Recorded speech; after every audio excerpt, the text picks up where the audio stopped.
And so when I was maybe 12, 13, I was more and more like, I don't like school. What am I doing in school? I want to be an actress. And then he said, okay, then go study for a year to America. And they got me, like the student visa, because I was born in Mexico. And go study for a year. And that way you'll also learn English at an early age. And Had you had any English then or none? Yeah, because I went to like schools that were kind of bilingual. Yeah. Yeah. So I looked in the yellow pages for acting schools, and I found like 5. And because my dad was very proud. He was like, well, if you don't know, then look in the yellow pages. Right. Call people, just find your way. Yeah. And I looked, and then I went to, I was starting to go out to a few acting schools, and there was one that no longer exists like that. It was an Italian conservatory, and the people there I really liked them, but they only had adult classes. So they saw me, and I was very enthusiastic, so they put me with the adults. Oh, that's a good step. Yeah, and so because I think that's interesting, because my English wasn't that good. I couldn't get caught up in the words, so it was all behavior that I learned, and it was Meisner. Where do you repeat, or you only repeat? Yeah. So I learned, like, my instincts developed really fast, and I felt at home, and that's when I said, yeah, this is for me, and this is what I want to do for the rest of my life, because I thrived. And I was happy, like I wasn't in school. How long did you stay at that first place? 3 years. And then where do you go? And then I stayed for 3 years. Then I graduated, but I was still very young. I was maybe 15 or 16. 15, I think. And and then I went to Mexico because we didn't know how to even start here. And at the time I didn't have a work permit either. So we weighed the options. Like he said, let's just go back to Mexico where we are. You can look there, and we asked around at friends or whoever we knew, and somebody took me to a casting director, and he was casting a movie called Bordertown with Jennifer Lopez and Antonio Banderas, and they cast me. Oh, wow. Yeah. Right. You were only 15? I was only 15. And did it shoot in Mexico? It shot in Albuquerque. Okay. So, they did all that process. And then I did another movie that was more of a intimate movie. It was called Viaje Redondo. And I was really young, and that movie gave me a lot of notoriety, income of people and information and opportunities, but I was young. So, it's you hard felt like you needed to go ground? Well, yeah, it's hard to deal with that, I think, when you're young, because like 19, 18. Wow. So from there, my work started to get bad. In the sense that you weren't preparing? No, or I was preparing, but I was getting... it was the same. The roles. The roles were the same, too, but also I was not... It's like you hit a block, like you hit a roof. Like a creative roof in both the parts that you're offered, and you just play it the same way. I see. You kind of follow the same course. And you were calling yourself, like you were doing this to yourself, though. It sounds like you were the one deciding to... Yeah, like I just kind of felt like in every role, I just felt like it just wasn't... And I just knew, I sensed there was more to my artistry than Your what range. I was using. Yeah. So then you pull over. So then I was like... And where are you then? You're in Mexico? I was in Mexico. Okay. I was in Mexico. There was a lot of things happening. I was working. And then I said, no, I have to go back. I can't continue a life. Like I just, the roof was right here and I just couldn't. Yeah. And I came here and I'd heard of the Actors Studio from watching Inside the Actors Studio. That's where we met. Danny brought me, that was where we met. Yeah. And he's like, do you want to watch Martin Landau teach a class? And I'm a huge Martin Landau fan. I've been liking his work since I was a kid. And it was just like, wow, this is the real... Because I did some studying for directing, but never on this... it's a big difference. You know? Right. That's these what people I are mean. diehard in there. And you start, and when you walk in there, this is Los Angeles you start? Is it in the same place I met you at? Yeah. Okay, so you start there and you just feel like you begin again. Tell me about that. Tell me about pulling over off of all the crazy stuff. Yeah, so I hit the brakes and I went to the actor's studio. No, I first went to my teacher from the first school. She's part of the actor's studio. She spoke to Martin about me. She said, there's this girl in my class. You should come see her. So he came to see me.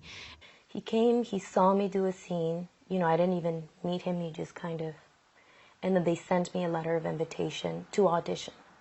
They said, we'd like you to audition. So they skipped me because it's usually a process where you have to start from preliminar to preliminar to preliminar, and it's like it could be a year or two of auditions. Got it. And I went straight to the judges, the final judges. And was he in the room? He was in the room. Lou Antonio was in the room. It was like a scary... I bet. You know, Mark Rydell was in the room. Barry Primus. You know, like, but you don't see it. It was like 15 older, you know, like OGs of acting, just like in darkness. And I did the scene, and they took me in the first day. And did you perform on that stage in that room? Yeah, you do a 5-minute audition. Yeah. And I did it, and they took me in, and then Marty took me in as my mentor. Wow. He like embraced me and mentored me for maybe 5 years. First of all, that's amazing. Yes. and second of all, I mean, he's such a gifted, or was such a gifted actor. Can you sort of share what it was like learning from him and being a, you know what I mean? Yeah, I mean, I think Marty, well, first of all, Marty was the biggest, had so much love for acting and was so passionate, but mainly he taught you about what talent was or could do for you, which is like this high sensitivity that then you learn how to, you know, how to pull from, how to use, how to manage and handle. That was his main thing with me. He taught me, you know, that you're like this well of emotions and sensitivity, and then how to access it. And he was very gentle, very encouraging, a true master. I mean, to be an actor, to start with, you have to have a desire to do it. It's not easy work, and particularly if you're doing film, you know, you're working 16 hours a day. I mean, you may, at the end of the 10th hour, have a hugely physical scene hanging off things, and at the end of the 12th hour, you have a huge emotional scene to play, where you have to, tears have to emerge. You've got to have that to start with. I mean, wusses don't belong in the theater or film. It's hard work. People don't realize how hard it is. I mean, that it's just a process, a technique to get what's inside outside when you want it and need it, to hit the right notes. I always say, you know, if you have a Stradivarius and you don't play well, I don't give a damn what the hell you do. It's going to sound awful. And if you have a cheap violin and you're awful good at it, you'll sound better than that fellow who owns an expensive violin. So tuning that instrument is important. It's a way of utilizing the things we see, touch, taste, and smell. That's all we use on the stage. Lee Strasberg, and Sanford Meisner, and Harold Clurman, and Stella Adler, and Robert Lewis, and all of those taught, and they all disagreed on emphases. The people who went to the Neighborhood Playhouse and studied with Sandy Meisner have slightly different terminology. They all wanted the same thing. They all went about it slightly differently, and they all interpreted, let's say, some of the Russian ways slightly differently. But they all strove for the same kind of reality and truth. A human being living in an environment. From what I saw the day I went, which isn't a lot, he's tough. He is tough, but I don't know, maybe because there was I a was woman, young, but... There was an older woman that did a mind-bending scene, and I watched her, and it was like a 8-minute scene, and she finishes, and he's just like sitting there, and he's like quiet, and he goes, "What was your choice when you entered the room?" Like, he just pulled the bottom out of the whole shit. That's and I was like watching, going compelled, you know, the woman did her job. But he had something, he was able to see something I couldn't even see. Yeah, but that's why I say tough, because my only recollection was that moment. Where you were No, like, it's tough. It's you were a like, tough that was the place. best shit in the world, and he was like, no. I So, know. yeah. His main focus at the time was the growth of the actors working at the studio. Wow. Yeah. And we started to develop a play that he really liked. So through that process, he taught me. Yeah, I think it was mainly like I had this, it was like a ball of a lot of intensity. Yeah. And he taught me how to regulate it and how to access it and how to, he'd always like tell me this analogies like, Teresa, a Lamborghini, right? Step on the pedal. Right. So he taught me how to, Transition and just shift through. yeah, and how to access places I'd never accessed. Pretty much handle the instrument that I was given with all its intensities and all its places that I didn't know about. And most of all, I feel like what the art gives you is a lot of trust in yourself as a talented being. Because they judge talent as in skill. They judge talent as a high sensitivity. Okay. That you can learn how to handle and how to take here or there with all the other elements, and the passion and the die-hard, like you said, love for acting is so high. And that's not even a question, whoever is there, it's like... They're there. Yeah. There's no question of that. Yeah. This is not a school, it's more like a lab. It's like a life. theater lab, It's a lifestyle. And it's a lifestyle. Yeah. There's people in there that don't give a shit about ever going up, and like they do, like, right? There's not like a lot of that, like, I just got to get to my audition. It's more like I want to do some extreme work, it seems. Yeah, and I want to grow as an artist, and and I think it's also about furthering the craft of acting, because as you develop, then because Marty taught me to work on myself, to do it, right?